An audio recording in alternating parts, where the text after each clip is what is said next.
Selamat sore, kembali bersama saya, Khairunisa, di acara talk show seputar dunia games. Pada zaman sekarang, di mana zaman yang sudah semakin modern, dari kalangan remaja maupun orang tua sudah tidak asing lagi yang namanya game online.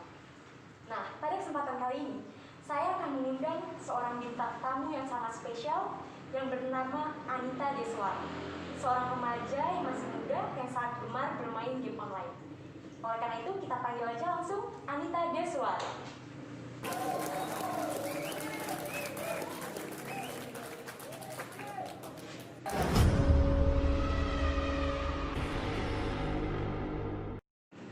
apa kabar?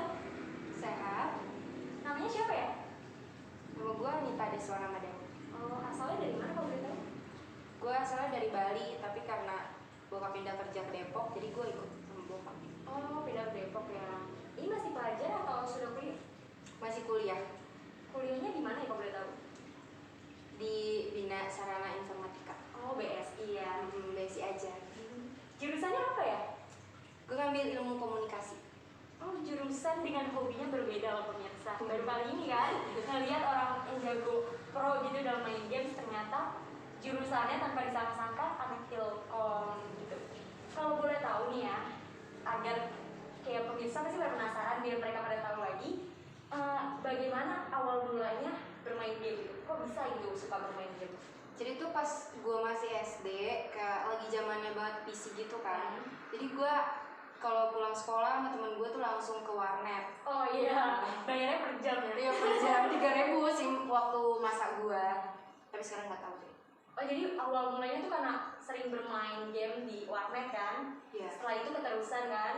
Karena kan kalau orang dulu itu seumuran SD, sekarang itu kita belum dikasih HP, Oh, iya. belum dikasih Android, karena itu bisa ganggu pola pikir kita buat belajar. Jadi Karena dengan adanya game ini, yang anaknya yang tadinya rajin belajar bisa aja terganggu jadi benar. lebih suka main game. Iya. Nah, untuk orang tua di rumah juga harus nih seharusnya menonton ini. Bagaimana sih mengenal anak-anak yang suka bermain game online biar bisa mengatasi cara biar anak ini gak malas, gak bosan dengan mungkin mengikuti salah satu hobinya. Soalnya gue lihat kalau anak-anak sekarang tuh masih kecil aja, belum SD, itu dia kayak udah kecanduan banget sama game, itu tuh bisa merusak saraf otak dia buat belajar gitu. Oh ya, kalau boleh tahu, awal banget nih game yang dimainin ini itu apa? Karena kan sekarang nih game itu udah makin banyak kan, udah Banyak. macem-macem. Banyak banget. Dulu tuh masih zaman game apa sih?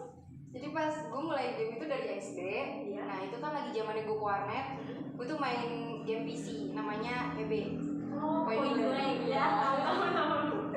Nah, jadi pas gue udah sering main tuh akhirnya ya ada pasti rasa bosan gitu kan.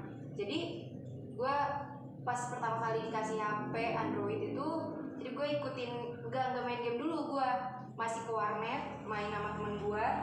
Terus baru gue melihat ke temen gue asik banget kayaknya mainin apaan gitu kan. Jadi penasaran ya. Gue penasaran banget. Terus gue lihat apa sih gak jelas. Gue tuh awalnya nggak kayak langsung tertarik sama game Android karena kayak lebih ribet aja gitu ngeliatnya. Ya jadi kata temen gue, coba deh download, seru kata dia. Itu tuh nggak perlu lagi ke warnet buat main game PC gitu.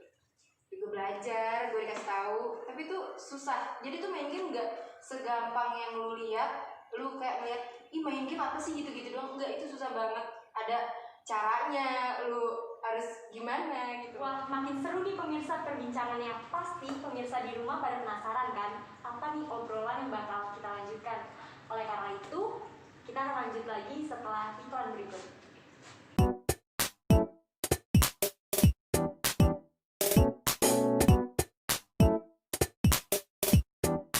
Oke, kembali lagi bersama kita pemirsa. Oh ya, sebelumnya nih, kan kamu itu bermain game PC kan? Nah, setelah game PC ini kan langsung berkembang ke game yang dimainkannya di Android. Setahu saya itu ada game Free Fire sama PUBG. Di antara kedua game itu apa sih perbedaannya kalau boleh tahu? Secara umumnya aja sih, kalau data di PUBG itu lebih besar dari Free Fire. Kalau misalnya di Free Fire itu jumlah musuhnya 50, di PUBG itu lebih 100 jadi 100. Oh, jadi lebih banyak Iya. ya dari anggota bermainnya. Oh ya, dari kedua game ini kamu tuh lebih pro ke game yang mana? Lebih ke Free Fire sih, soalnya temen-temen juga udah pindah ke Free Fire. Gitu. Oh ya, kamu kan sekarang udah jadi seorang gamers yang profesional nih, yang orang pasti siapa sih yang nggak tahu Amit gitu kan. Nah, dari games ini apa sih yang udah kamu dapetin, entah itu dari sertifikat prestasi atau uang atau apa gitu? Dari Free Fire sih gue kayak dapet uang, karena gini, setiap game itu kita bakalan dapat uang itu karena kita ngikutin turnamen. Nah, yang bisa lebih lagi naikin omset itu tuh kalau misalnya kita udah menang, ya misalnya udah juara, nah nanti tuh ada brand atau sponsor buat biayain kita. Jadi omset untuk sponsor kita itu semakin mahal, seperti itu kan? Tapi kalau sekarang karena udah boomingnya Free Fire itu, jadi udah gampang sih kalau mau ikut turnamen, udah ada turnamen kecil ya buat uang jajan aja gitu. Oh gitu ya. Kebanyakan. Oh ya nih, kalau apa sih yang perlu diperluin gitu untuk memulai sebagai seorang gamers gitu? Ada nggak yang kayak perlu banget diperluin gitu? Ya kalau buat jadi seorang gamers itu yang gue sendiri aja awalnya iseng aja gitu. Tapi sekarang karena banyak banget yang ikut-ikutan, ya paling yang perlu banget dibutuhin itu ya headset ya gitu. Karena itu kan kalau kita lagi main game itu ada namanya step gitu, buat dengerin step musuh. Jadi kita butuh headset. Oh gitu. Jadi headset tuh bahan utama ya untuk menjadi seorang gamers.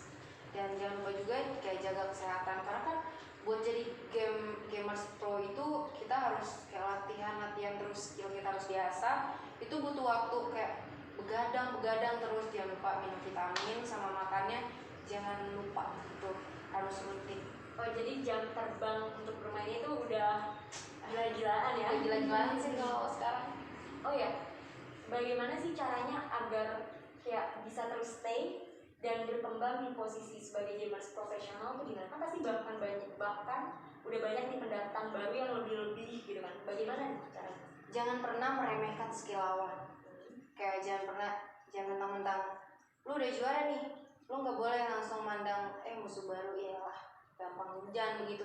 Jangan pernah anggap remeh skill lawan, tetap berdoa tuh penting banget, paling penting berdoa, restu sama orang tua. Itu sih, karena restu orang tua itu bener-bener kayak itu loh jalan utamanya gitu kan. Itu gue dulu susah banget ya kalau misalnya pas awal-awal gue merintis itu tuh gue nggak didukung sama sekali sama nyokap. Tapi karena gue udah bisa buktiin, gue bisa ngasilin uang, akhirnya dibolehin sampai sekarang. Oke pemirsa, karena pertanyaan-pertanyaan dari kita sudah begitu banyak, sampai bintang tamu kita ini kelelahan, kita akhiri saja sesi perbincangan kita pada hari ini. Saya Hairunisa dan bintang tamu Saya Anita Desa Ramadhani pamit undur diri. Selamat sore.